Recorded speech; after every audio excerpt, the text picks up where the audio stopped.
trois sortes d'explications différentes. Qui ont aussi, ces trois explications différentes-là, ont créé justement des pensées différentes chez les penseurs bouddhistes. C'est pour ça qu'il y a des écoles philosophiques bouddhistes différentes que je parlais avant hier, là.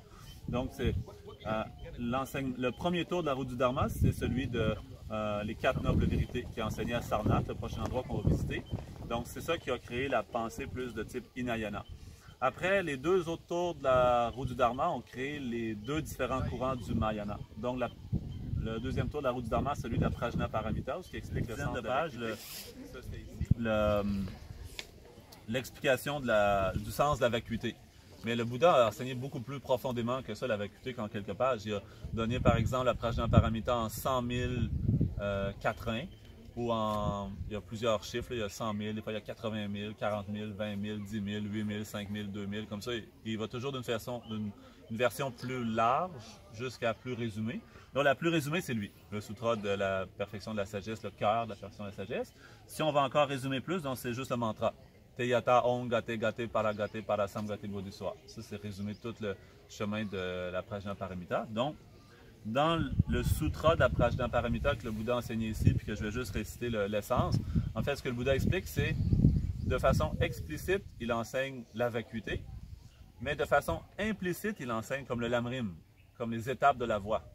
Donc, c'est pour ça qu'on dit qu'à partir de la Prajnaparamita, Nagarjuna, lui, a présenté le sens explicite de la Prajnaparamita, puis il a composé les 6 ouvrages de logique, de compréhension de la vacuité, ces 6 principaux ouvrages, il explique le sens de la vacuité. Donc, c'est pour expliquer le sens explicite de la Prajnaparamita, donc qui est le côté profond de l'enseignement du Bouddha. Quand on divise le côté de l'enseignement du Bouddha en méthode et sagesse, on dit que sagesse, c'est le côté profond. Et donc, ça, c'est Nagarjuna, par les instructions de Manjushri, qu'il a enseigné, puis ça s'est transmis jusqu'à Atisha.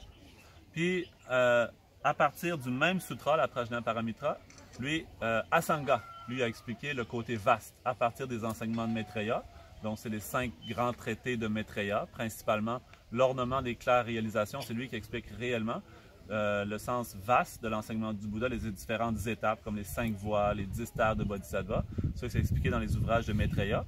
Et donc, le résumé de l'ouvrage de Maitreya, c'est quoi? C'est comme le lamrim. Le lamrim, il présente surtout les étapes comme ça, mais aussi le côté profond. Donc, les deux côtés, c'est pour ça que, vu qu'Atisha a reçu les instructions qui viennent de Maitreya, pas directement de Maitreya, bien sûr, mais de son maître Serlingpa, qui lui a reçu les instructions de la lignée de Asanga, à partir de Maitreya. Et il a reçu aussi les instructions à partir de son maître Ikpikuyuk, qui lui a étudié dans la même lignée que Chandrakirti Nagarjuna, qui lui, ses instructions viennent de Manjushri. Donc, comme ça, on dit que le lamrim comprend toute l'essence de l'enseignement du Bouddha, le côté vaste et le côté profond. Donc, aujourd'hui, ici, qu'est-ce qu'on parle? C'est le côté profond, le côté... c'est ça, le sens explicite. Le sens sanskrit, c'est Arya Bhagavati Prajnaparamita Sridaya. Ça, c'est le nom en sanskrit. En tibétain, ils ont traduit Phakpat Chomdende Ma Sherab qui parle de Chimbe Ningbo. Ça, c'est comme juste le cœur, l'essence de la Prajnaparamita.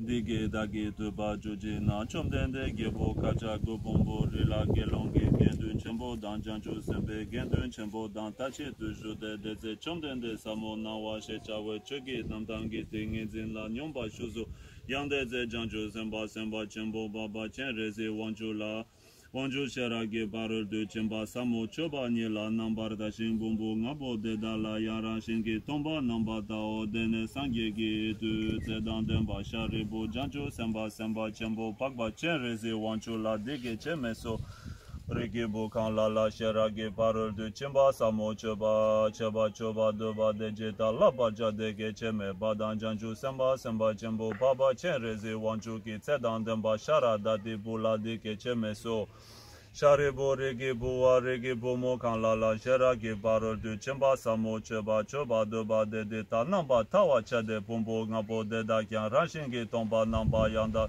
Yanda ba Jesu Tao Su Tomba O Tomba Ni Su Le Tomba Ni Shema Yin Tomba Ni Le Kyus Le Kyan Sun Shema Yin Nu Deshin Du Tsolwa Dan Du She Dan Du Che Dan Namba Sheba Nan Tomba O Sharibo De Da Chu Dan Che Tomba Ni De Tsenyi Me Ba Magye Ba Maga Ba Jema Me Ba Jema Dan Jewa Jima me bagawa me bao sharibo de dawe na tomba ni la su me zorwa me dushe me duje na me namba sheba me mi me nawa me na me che me lu me yi me su me ja me chi me ro me rekcha me chu me do me gi ka me ba ne yi gi ka me yi gi namba shebe kam gi baldu ya me do marimba seba me ba ne gaji sebe baldu ya me do deshin tu dunge wadang kunjo wadang gomba me lamel yeshe me do ba me ma do ba ya me do sharibo de da we na janju samba na do ba me beje sheragi barul du chimba la tenjin ne de sen la jebe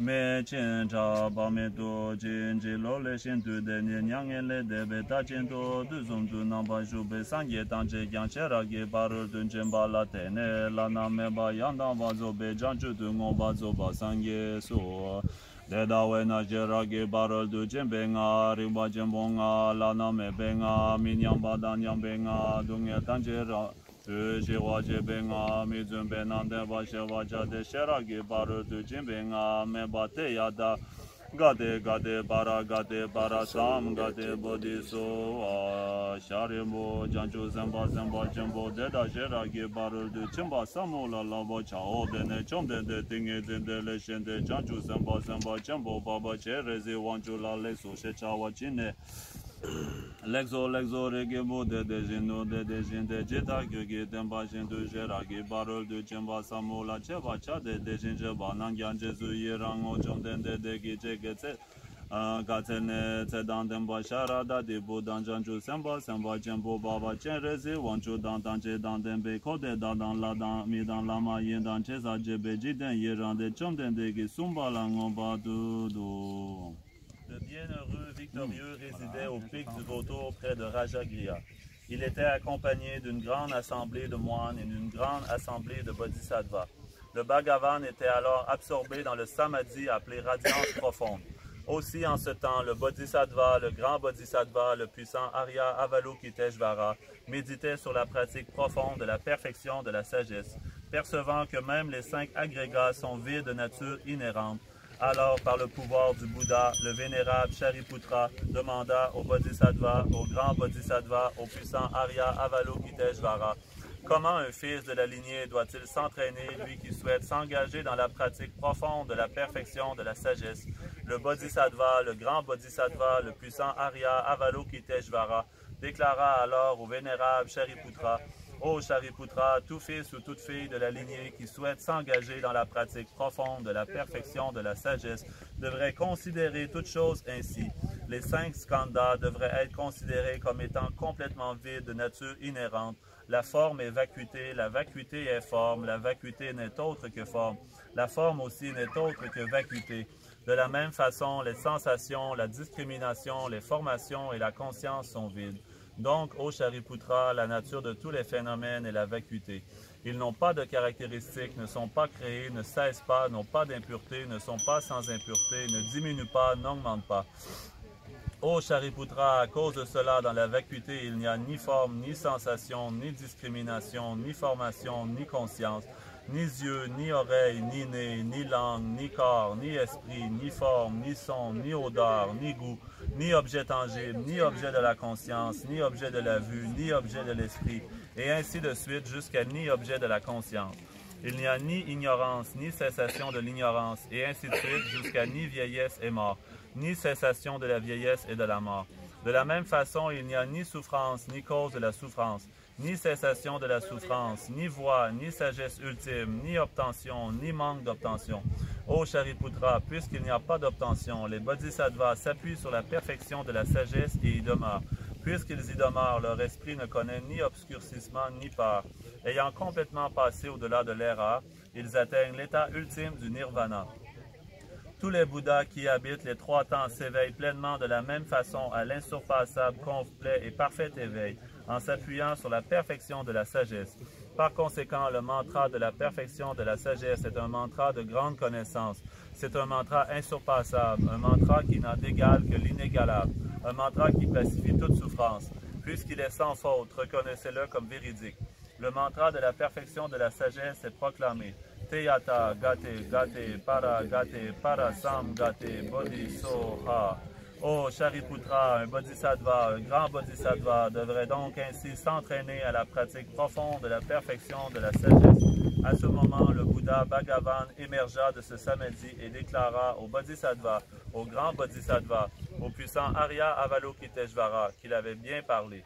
Bien dit, ô fils de la lignée, c'est exactement cela, exactement comme tu l'as enseigné.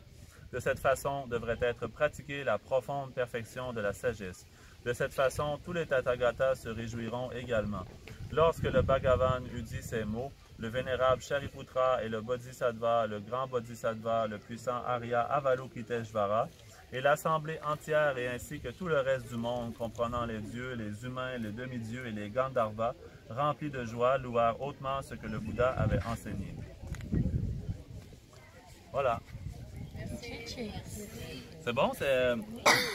Ici, il dit dans l'histoire, il dit comme dans le sutra, il dit il y avait une grande assemblée de bodhisattvas, de dieux, d'humains, quelque chose comme ça, mais c'est sûr, si on regarde l'espace ici, on n'a pas vraiment beaucoup de place, ok? Comme ça, c'est juste un petit groupe, mais comme tu as dit dans le texte, quand même, tous les dieux, demi-dieux, c'est vraiment dans l'espace, ok? C'est pas besoin de rester sur la terre, comme ça, donc il dit vraiment, il y avait beaucoup de monde. J'imagine aussi, le Bouddha, quand il parle, on dit la voix du Bouddha dans les 60 qualités du Bouddha. On dit, peu importe la distance, le Bouddha, on serait très loin ou très proche, on entend la même force. Je pense, comme nous, on a besoin toujours d'un micro. Ceux qui sont trop proches du haut-parleur, ça sonne comme vraiment dans leurs oreilles trop fort. Ceux qui sont trop loin n'entendent pas. Mais un Bouddha, quand il parle, il n'y a pas de ce problème-là. Pas besoin de micro, pas besoin de traducteur non plus. Chacun entend dans sa langue directement.